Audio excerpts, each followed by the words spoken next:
Hello everyone, it's Old Guardian here. In this video I'm going to take a look at the returning player decks for Hearthstone and whether it makes sense to come back to Hearthstone right now. There's a standard rotation coming with the next expansion, and if you do, which deck you should pick. So let's take a look. First of all, does it make sense to return now if you haven't been away, because standard rotation is coming in around month and a half, 2 months. We don't have the exact date yet, although Battle.net shop does indicate a date that would be in March this time instead of in early April. So the time I'm making this video, there is still a while left before the standard rotation happens. So then some of your cards are going to rotate out of standard, only playable in wild.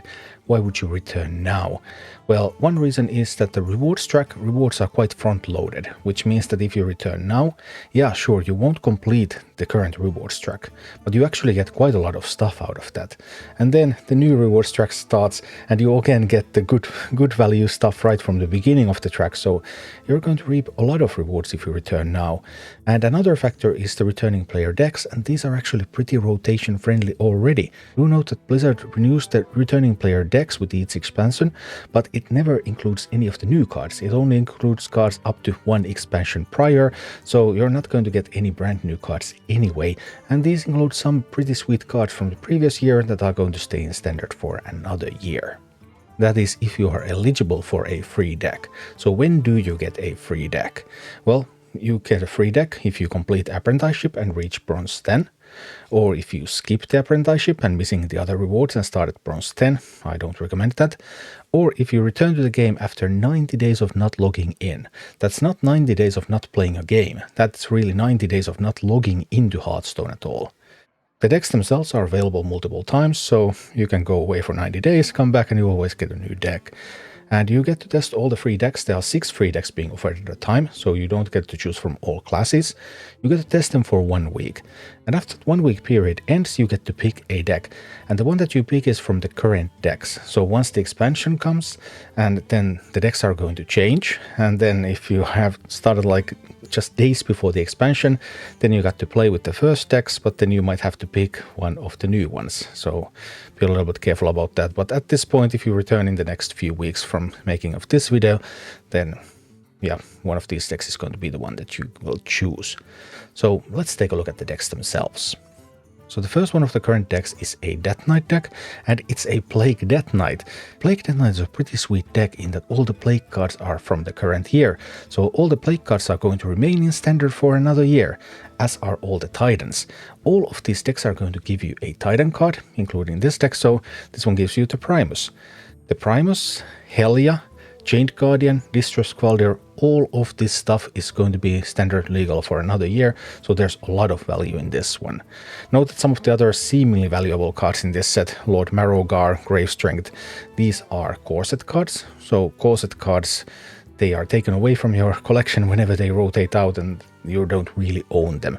So you never know what's going to happen with the Corset cards, but the non-Corset cards, the actual craftable cards in this deck, are really valuable, and Plague Death Knight is also pretty good archetype right now.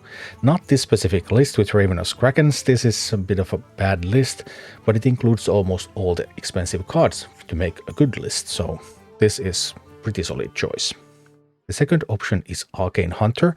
Arcane Hunter is going away because Arcane Hunter keycards are going to rotate out of standard format, like Haldur and Brightwing for example. However, this Arcane Hunter does have a couple of upsides to it. One is that it's already a competitive deck, and you can make it even better by just adding a pair of commons, Celestial Shots, which are missing from this deck right now, but you could craft those and add them to the deck and you would be pretty good. Or actually you would be legend capable with that. You're legend capable already with this list. And this list does include some cards that will remain in standard format as well. Agromar the Avenger, the Titan of this deck, going to be in standard for another year, and Starstrung Bow, also going to be in standard for another year. The Paladin deck is a really weird one, because it looks like it wants to be an Earthen Paladin. There's Tears, but the Earthen cards are missing. Like, what? And yeah, it's just, it's super weird. Super weird, some kind of pure Paladin. The pure Paladin team is going to rotate out of standard with the next expansion. The Countess is going away, but you do get to keep the Titan, which in this case is Amidus the Peacekeeper. You also get to keep Tyr, although whether Tyr is going to be useful, I do not know. Maybe there is a chance to build some kind of Earthen Paladin deck, but overall this deck, as it currently is, this deck is not very good. So there's also no real good way to upgrade it, and the future prospects are also a little bit uncertain. Although you do get to keep 2 legendary cards for the next year, so it's not totally useless. Then we have a Shaman deck, and it is a Nature Shaman deck with Bioluminescence, so some spell damage OTKs. Bioluminescence is going away with the rotation, so the whole concept of this deck is going to be broken. This deck will not be functional in any way at all. It does include 2 legendary cards that will stay for another year. They're both Titans, Golganet the Thunderer and Yogg-Saron Unleashed. So you do get a couple of sweet Shaman cards, but you don't really get the strong deck for the current meta, and the whole idea of the deck is going to be away from standard for the next year. So yeah, not the greatest pick. There's also a Warlock deck that gives you a couple of powerful Warlock legendary cards with Sargeras the Destroyer, another Titan card, and Symphony of Sins. Both of these are going to stay in standard format for another year. They're really strong Control Warlock cards. There just aren't any good Control Warlock deck right now, and this one is not a good Control Warlock deck either. It tries to be sort of a Thaddius deck. Thaddius is going to rotate out, by the way, so the whole concept of Thaddius deck is going to go away, and it fails at being that because it misses some key parts. And what is worse is that those key parts are expensive, and they're also rotating out, so you really don't want to craft them. You would only pick this if you're a real Control Warlock super fan, because it gives you 2 legendary cards that will see play if any kind of Control Warlock is viable next year. And finally, there is a Control Warrior deck, and this is actually the best deck of the bunch. This is completely legend capable straight out of the box in the current meta. It includes Yogg-Saron Unleashed, Odin Prime Designate, 2 powerful legendary cards that are going to stay around. It includes powerful epic cards that are going to stay around with Trial by Fire, Bridge Rift. The Rift package is a little bit old-fashioned. It doesn't see that much play anymore, but this includes the whole Rift package, and it is still a playable package. This is still a legend-capable deck, so this is a pretty strong deck overall. So, looking at these 6 decks, every deck gives you a Titan card, which is a strong legendary card that's going to stay in the format for the next year. So if you're really a class enthusiast, then you could consider just picking a deck for the Titan card. As for otherwise, Warrior is the strongest in performance, fully legend capable. It also gives most of its cards post-rotation, so it's a very safe and very powerful choice.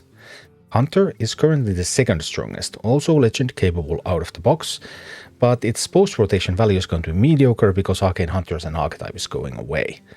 And then there's Death Knight, which is the 3rd strongest. It's not legend capable out of the box, but it gives you most of the tools, so you can quite easily upgrade it to be a legend capable deck, and it equals the Warrior deck in its post-rotation value. Multiple legendary cards, multiple epic cards that are going to stay in the standard format. So Warrior and Death Knight probably would be my main choices because of all that post-rotation value. And then beyond those, then if I was really a class enthusiast, I desperately wanted to play a specific class, then I could consider picking that class's deck just for the Titan.